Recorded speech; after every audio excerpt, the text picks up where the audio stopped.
Hello and welcome to the Hotel Monte Carlo. My name is Jana and you're watching Curves on the Road. In today's video, I'll give you the review of this hotel in Brazilian Switzerland. Let's get right into it. Let's start as always with the location. We are in the city called Campos do Jordão and it's in the mountains of Brazil.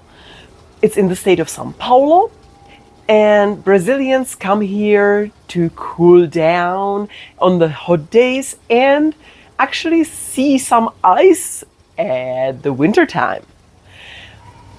The location of this hotel is perfect if you're here for the first time and you're here for the center of the city and you want to do the touristic activities. It is basically right in the center of everything. You literally just cross the road and there are restaurants offering fondue and they are in the old style of the Bavarian or mountains in general, you know, those chalets. So it's really gorgeous. This whole city is very walkable, so you don't have to be worried that you'll get too many steps in.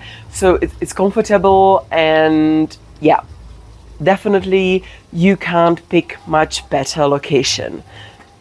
I'm not sure about grocery stores nearby. We honestly didn't need anything because we came here to eat in the restaurants, but I'm pretty sure if you're here by car, which I would probably recommend because most of Brazil requires a car to get around easily.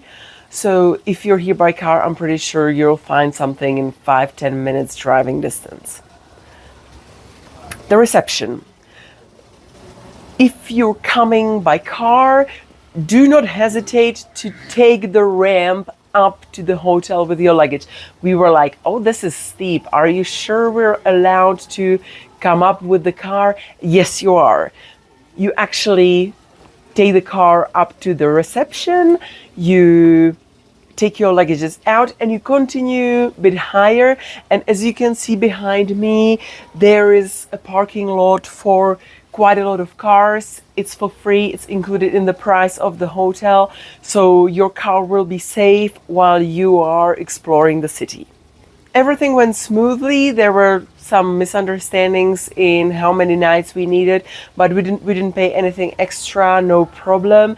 The keys to the room are classic keys with the room number and name of the hotel, which in these days and the level of security you usually expect is a little unexpected, but I mean, nothing wrong there. So we took our keys, we got some information, and we also, that's super funny, we got the remote control. Apparently that's a hot article here and people like to borrow it forever. So you'll get the remote control for your TV and the Wi-Fi password will be on there. When we were reading reviews for this hotel on booking.com, they were saying that it's terrible Wi-Fi connection, that like you couldn't get any. And we were a little worried because we needed the connection quite desperately. But if you're here and you need internet, don't worry. For the standard, I don't know, playing YouTube videos, uploading something, basically getting on the internet and maybe even having phone calls over the internet, it's perfectly serviceable and good. So you don't have to worry about the internet. The room. Why do you think I'm recording at the tiny balcony? The room is super duper small, like one of the smallest rooms I've ever been in. So it's probably not perfect for like a long time stand. But if you're coming here for the weekend, which you definitely should, by the way, perfectly fine, comfortable, huge bed. That's why the room seems so small as well. The bed is quite huge, so you have your space and you can really stretch yourself. Again, in the reviews, there were like some doubts about the mattress. Were those people in a different hotel or what? The mattress was super comfortable, not the jumpy one. Once you turn, nothing happens. So definitely super comfortable. The only thing is, it's a little bit confusing with the layers of the sheets, which ones are supposed to be on top of you and under you, to have the sheets everywhere. But I'm sure you're smart, you'll figure it out. There is a TV in the room. Surprise, surprise, right? Why else would they give you the remote control? Good thing is there are sockets near both beds. Be careful, in Brazil it's very specific. Sometimes you need a reduction for the electricity because they have wide range of different sockets. So just be aware of that, and if you need, you can definitely buy in the store a reduction if need be. There are 2 nightstands, tiny but sufficient. There's even like a tiny space you could call an office or a makeup table if you want, with a huge mirror, which I appreciate. It's a good place. The safety deposit box, however, is teensy tiny. We needed to store some bigger items and it would never fit. So if you're taking your laptops or tablets or even like big cameras to take the pictures, count that you will not be able to put them in the safety deposit box. There's a fridge, which we like. We need a fridge, especially in the hot climate, to cool our drinks. We brought our own water, so we didn't need anything. There's no minibar in there. There's no drinks provided by the hotel, which is perfect because you can put your own stuff. So for me, absolutely great. There's not much space to store your things. There's basically just a rod where you can hang a couple of hangers. So that wasn't ideal, but as I said, like, we were here for a couple of nights only, so we didn't really need it. The bathroom, first of all, the taps have hot and cold water, and there's Q on one and F on the other one, which, if you don't speak Portuguese, you're a little bit screwed, right? Because, yeah, what on earth does it mean? So I'll help you out. Q means quente, which is hot or warm, and F is frio for cold. So now you know which tap to turn if you want hot or cold water. I just realized that like, it took me a while to realize that it might be a problem for someone who doesn't speak Portuguese. The water, again, only rain shower.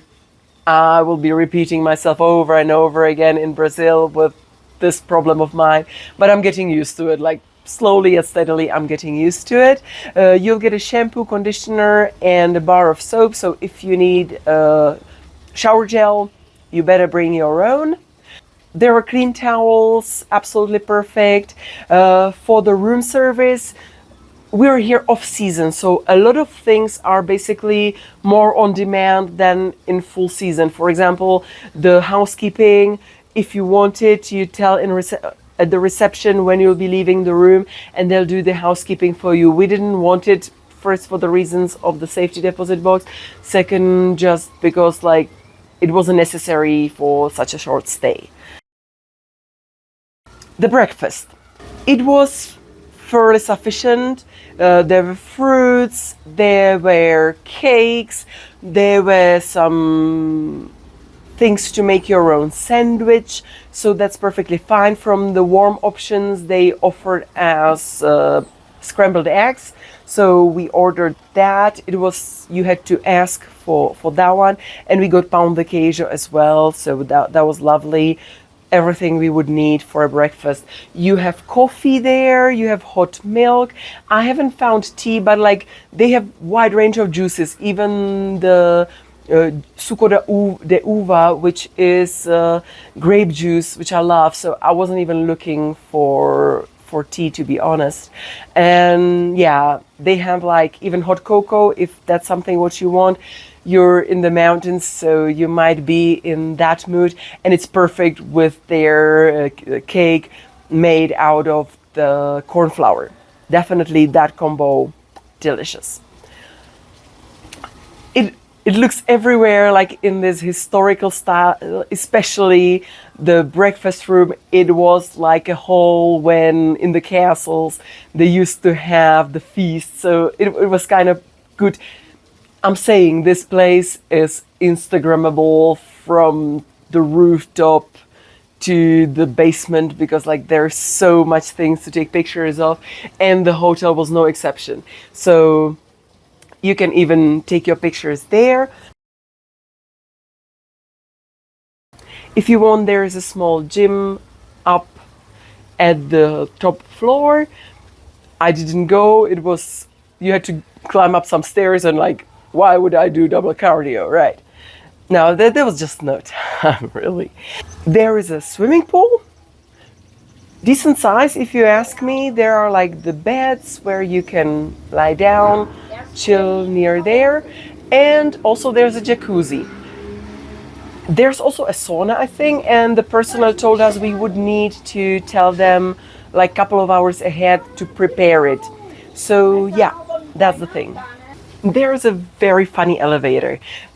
We tried to get down and it didn't let us. We were pushing the button, and eventually what we found out was you have to use two fingers so that it reacts to you. So remember, two fingers. But then for operating it inside, one finger is enough. So you just have to try. So that's it. That's the whole video. I hope you enjoyed it. If you did, why don't you give me a thumb up? And you can subscribe to my channel. I upload every Sunday. Thank you very much for watching. Have an amazing rest of your day, and bye!